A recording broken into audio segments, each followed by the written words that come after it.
You think being a good guy makes people trust you. It doesn't. It makes you predictable. And predictable people get used. Right now, someone in your life is comfortable disrespecting you. They interrupt you. They delay replying. They assume you'll adjust. And you felt it. That quiet irritation you swallow. Here's the question you don't want to ask. Why do they do that? Only to you? You were told something early on. Be kind. Be understanding. Don't create conflict. People will appreciate it. That story feels safe. Clean. Morally superior.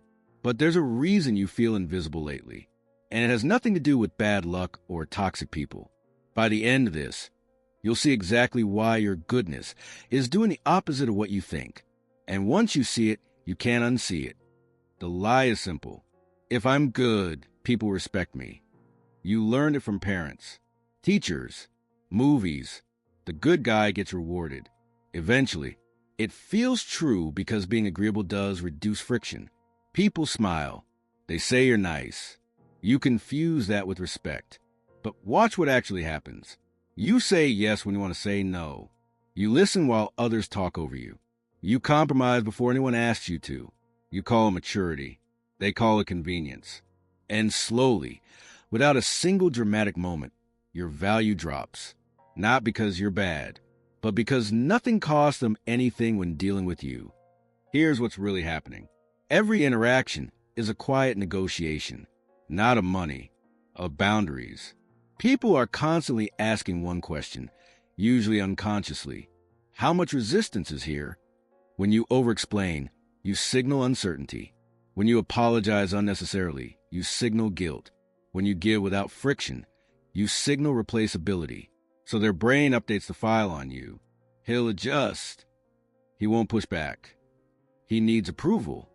And once that file is written, they treat you accordingly. Look at your own thoughts. When someone never says no to you, do you respect them more? Or do you stop checking in with them? When someone is always available, do you value their time or assume it's cheap? You already know the answer. You just didn't want it applied to you. Think about a moment you felt disrespected. Maybe someone canceled last minute. Maybe they took credit for your work. Maybe they joked at your expense. Notice what you did next. You smiled. You rationalized. You told yourself, it's not a big deal. That moment trained them, not with words, with silence. Your inner monologue was loud. Your behavior was quiet. And people don't respond to thoughts.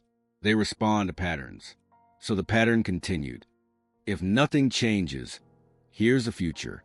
You'll be liked, but not chosen. Included, but not prioritized. Trusted with tasks, not authority. People will vent to you, borrow from you, lean on you. But when decisions are made, you won't be in the room. Not because you lack ability, but because you never demanded space. Years pass like this. You become the reliable background character in your own life. No dramatic failure, just a slow erosion. And the worst part? You'll start resenting people who never agreed to respect you in the first place. Here's the shift. It's not about becoming rude, or cold, or dominant. It's about tolerating discomfort.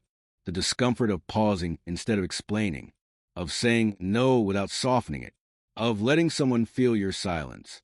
You stop managing other people's emotions. You stop racing to prove you're good. Not loudly, quietly. This is where most people fail. Because the first time you do it, people will push back.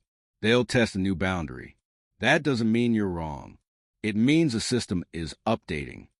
When you stop overgiving, some people will leave. Good. They were only there because you made it easy. Others will adjust. They'll speak differently to you. Wait for your response. Treat your time like it matters. Not because you demanded respect, but because you stopped giving it away for free. Very few people will do this. They'll watch content like this, nod along, and then go right back to being agreeable, because being the good guy feels safe. Until you realize safety is what made you invisible. Now you see the mechanism. What you do with that is up to you. Ask yourself this. Are people respecting you, or just comfortable using you?